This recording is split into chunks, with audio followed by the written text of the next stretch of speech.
Hello, we are starting the Treasure of Pelican Cove again on chapter 6. Today is Monday the 18th, and chapter 6 is called Dark Shadows. That afternoon, Elizabeth Ann went down to the kitchen to help Granny bake. Hiram had work to do and Paul wanted to help him. Jimmy went to his room to play. After a while, the billowing curtains drew him to the window. He leaned on the windowsill and rested his head on his arms. He watched the waves roll towards the shore and crash into the sand. The foam foamed out onto the sand like white lace. It spilled over into the holes in the sand. The foam slipped away and left small pools of water. Blackie trotted down from the house.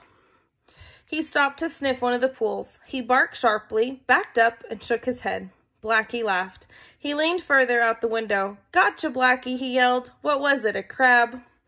Blackie looked up the window and barked again. He trotted back and forth, whimpering. "I'm coming," Jimmy called. He went across the bed in one stride. Halfway down the stairs, he remembered that the beach was off limits. He headed for the kitchen. Granny and Elizabeth Ann were baking cookies. Jimmy took one and stuffed it into his mouth. "Good," he mumbled, and turned back for two more. "That's all, son," Granny said. "Supper will be coming soon enough." "Blackie's out on the beach, Granny," Jimmy said. "May I go get him?" "Don't talk with your mouth full," Elizabeth Ann said. Granny brushed back a strand of stray hair. She tucked it back into the neat braids that wound around her head. "I think that would be fine, Jimmy. The beach isn't closed for regular use. It's just closed for digging. Go play with Blackie." Jimmy was gone before she finished. He half ran, half slid down the beach. He ran, half slid down the path to the beach. Blackie met him at the bottom. Jimmy followed him back to the hole. He laid down and probed in the water. A scrab scuttled up one side of the hole. It walked sideways across the sand, chased by the barking dog. Jimmy let the water settle and looked again. A starfish clung to a rock in the bottom. Jimmy pulled it out of a tangle of seaweed and let it crawl along its arms. Its suckers felt clammy on his skin. He let the starfish drop off in the water. "I bet these holes are full of stuff," Jimmy said. Let's check them out." He was at the third hole when Blackie began to whine. He trotted away from the hole to stand between Jimmy and the sand dunes. "What is the matter, Blackie?" Jimmy asked. He looked towards the dunes. A shadow swept across one dune. Jimmy frowned. He glanced up against the sky, but no bird circled overhead. "Is anyone there?" Jimmy called. There was no answer. Suddenly, Blackie began to bark. Jimmy grabbed for the dog and he shivered. "Let's go back home." Blackie didn't protest, and he trotted beside Jimmy, wagging his tail. When they reached the house, Blackie laid on the porch, and Jimmy went inside to find the others, and he told Granny about the shadow. "There was someone watching me. I just know there was." "I lived on this island all my life," Granny said. "I know every man, woman, and child by name, and there's no one that would hurt you." Elizabeth Ann put down her bowl. "But things have changed, Gran," she said. "Hunting for treasure isn't fun anymore."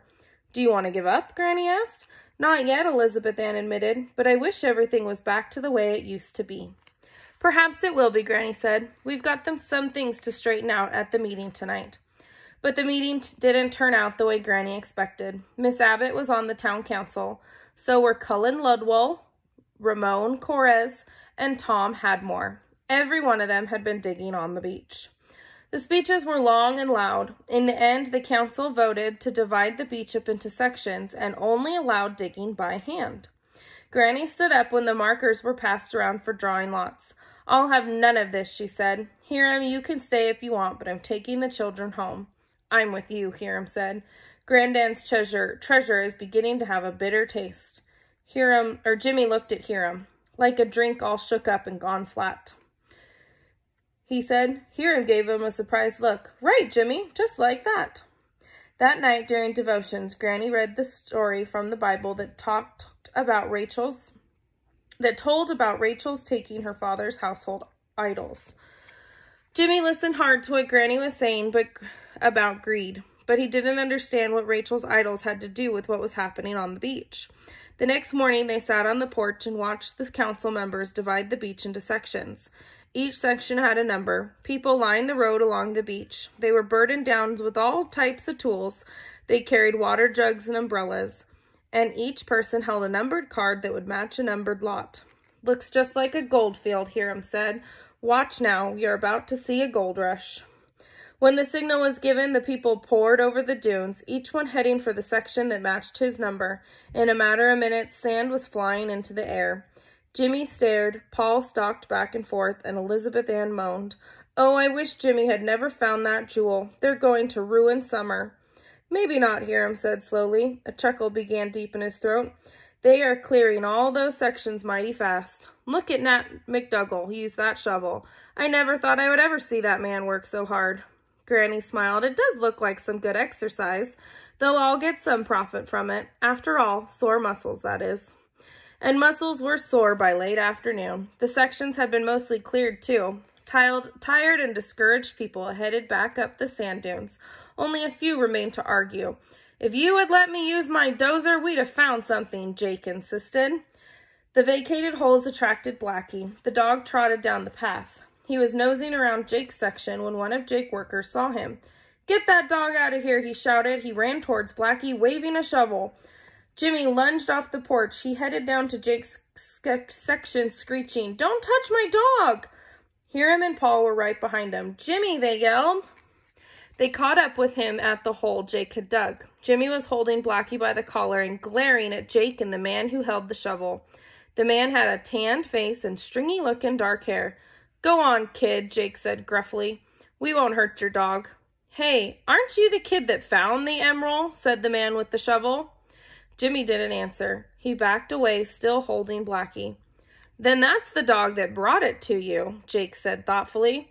Maybe we've been going about this all wrong.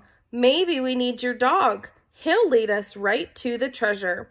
No, you don't, Jimmy said, his chin jutted out. I'm taking Blackie home. Jake pulled out a roll of money. Here, kid, he said, peeling off two $20 bills. I'll buy the dog from you. No way, Jimmy said. Blackie's not for sale. So now the people want Blackie because they think Blackie can find the treasure. So today you're going to do workbook page arranging shells that looks like this. And what it says is you're going to put them in order, the events of the starfish. So you're going to have to think back to stuff that happened in the story last week when we read it. And then at the bottom, it's just your opinion of what could happen if Jake bought Blackie. Okay, so there will be another video tomorrow for chapter 7.